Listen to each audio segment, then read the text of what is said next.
There's like a cornfield behind me and it's friggin' gorgeous. Like, look at this. Look at that. Look at the sunrise and cornfield. It's beautiful. So, welcome to the second episode of my docuseries, A Poem for a Sorry Soul. I haven't decided what I'm going to title this docuseries yet. But basically, in the last episode, we talked about the main getaway, the main theme. And I kind of want to explore that a little bit more. Kind of talk about it a little bit more. When we talk about the lead up to tragedy, there's two major things that lead up to it. In my eyes, at least. What I've noticed through my love for history, my love for understanding psychological horror, all that kind of stuff. It's the factors of the environment and nurture. Nurture as in, I look at it from either genes or what they grow up with, which is kind of environmental. But environmental, I look at from like outside the family. So throughout the book, Liam deals with a lot of nurture problems. His father is not reliable. His father is a drunk. His father hits him and treats him poorly, treats his mother poorly. But it's also looking at it from the fact that Liam wasn't right in the beginning. Even with all the nurturing issues, he wasn't correct in the head. If that makes sense. And one thing I want to say now that since I'm on the topic is that this book is not meant to look at mental illness in a poor way. Later in the series, I will talk about my views and why it was written this way. But I just want to say now that none of this is supposed to be made so you are like, oh, mental illness bad. Oh, people who are mentally ill are going to do this. No, that's not the point of view I'm taking here. That is not the lesson to take here. The lesson to take here is how mental illness can affect tragedy. A really good example of this is with the Columbine shootings. Everyone went to blame music. Everyone just said, oh, they're bad people. But nobody ever looks at the mentality of the shooter. No one wakes up one day and decides to do that. It's just not like that. I just found this cozy little spot near a cornfield. I think I'm going to set up right here. No one ever just wakes up one day, looks at their clock and is like, cool, I'm going to shoot up a school. Which, sorry if that's a little insensitive, but my point still stands. Nobody wakes up and does these things. So, why do they do them? That's something I've always wanted to understand in my writing. Why does someone commit murder? Why does someone do this? Because if you fail to understand the reason why, you fail to understand the whole situation, which I kind of reiterated last video. But throughout this book, we understand the reasons why. We see directly from Liam's point of view how he sees it, why it's like that, and why he does what he does. Throughout history, many horrible things have happened. Sometimes out of racism, like slavery. Slavery wasn't just like someone woke up one day and was like, yeah, I'm going to make a slave. Slavery was a calculated tragedy that kind of built up upon itself because of fear, racism, and hatred. Because of all these environmental factors that had enabled it at the time. And then once everyone realized that this was not okay, they went against it. Unfortunately, it has been found, at least through everything I've learned about humanity, through not only my own life experience, but learning from history and books, not even books per se, but history, and watching things unfold in my lifetime, humanity doesn't learn a lesson until it happens. That's another reason I wrote the book the way it did.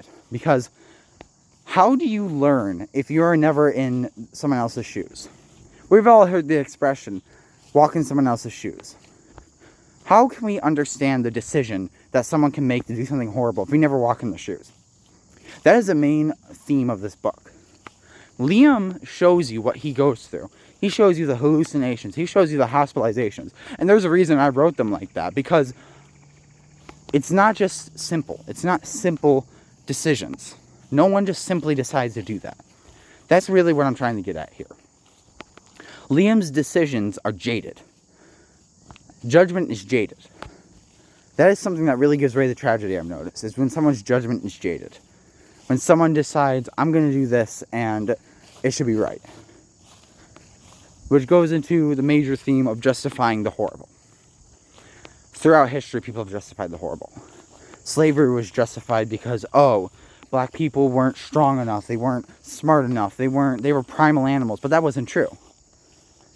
Notice how I said it wasn't true. Holocaust happened because people were thinking, oh, the Jews did this and the Jews did that and the Jews did this horrible stuff and made our country bad. But it wasn't true. When judgment is jaded, whether on a societal scale or a personal scale, horrible things happen.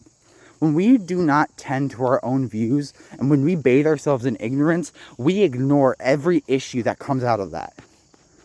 Which is one of the things that you notice with Liam. If you were to talk, just from the beginning of the story, not the book, but at the beginning of the story, if you were to talk to Liam, I would imagine he would be like, oh yeah, I would never do something like that. But everything that happens up to that moment, he justifies the horrible. Now, whether that's right or wrong, I'm going to say wrong, personally. I think it's still wrong no matter what. But morality is a huge question here, because people justify the horrible all the time. They justify not drinking per se, drinking is not horrible, but they justify rape, murder, all these things. How do people justify that? That's what I want to know. Because, again, if you don't understand how people can justify that, do you actually understand the situation? So, not only do we have the theme of understanding tragedy, but understanding how someone can think that way. Throughout the book, all these things happen to Liam. Horrible things that should never happen to anyone. But it all leads to him having a jaded judgment. That is the lesson I want you to take away. From one of the lessons, at least. Is that jaded judgment can lead to horrible things. Something as massive as what happens in the book, or something as small as just cussing someone out. When we fail to understand or walk in someone else's shoes or have empathy, we fail to solve the problem itself. How can you understand someone if you're never actually sitting down and talking to them? That is one of the reasons I wrote this book. If anything, it's like a one-sided conversation between you and Liam. Liam tells you, he tells everybody in the book, too, why he does what he does. But that's something that no one ever does.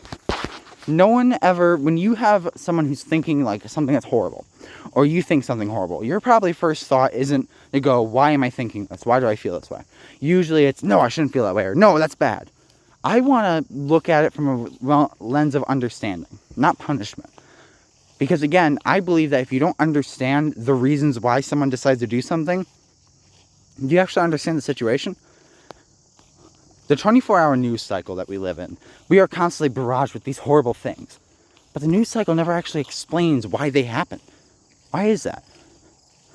So, the one thing that I would love everyone to take from this book is to look at themselves and be like, how can I be the difference in tragedy? How can I make someone not come to a decision, whether it's as rash as what Liam does in the book, or as simple as not cursing out the minimum wage worker that won't serve me my fries because they're not ready yet. Using a little bit of comedy if I can. I want people to walk away from this book and understand that everything is connected. That they can change the decision and the jaded judgment of someone for the better. That having empathy and learning why someone's walking in those shoes or why they walk this far, how much of a difference that can make. Because that difference can be the difference between being able to talk to your friend tomorrow and not knowing if your friend's alive. So that's one of the major reasons I wrote it the way I did. If there's one major lesson I want everyone to take away from this, be nicer to each other. Understand why someone comes to their decision. Don't judge. It's hard. I'm not like a saint. I see something and I want to start judging someone, but sometimes you have to take a step back and understand that we're all human. That sometimes we make a decision that's not okay. Now, taking a step back doesn't mean making it right. Being like, that's right, you should do that. No. But taking a look back to understand how someone can justify that. That is the biggest lesson that not only I want to teach from this book, but a lesson I've learned in my life. How can you change so other people can change? How can you be a better person, be the bigger person, and help someone? Thank you for watching. We're going to explore more themes throughout this mini docu-series as I walk through this beautiful land around me. Maybe I'll just rest for a second because this was a heavy video. Just enjoy this landscape, enjoy nature. I can hear a cricket. But go drink some water, go eat something. Thank you for watching, and we will continue this docu-series. Thank you.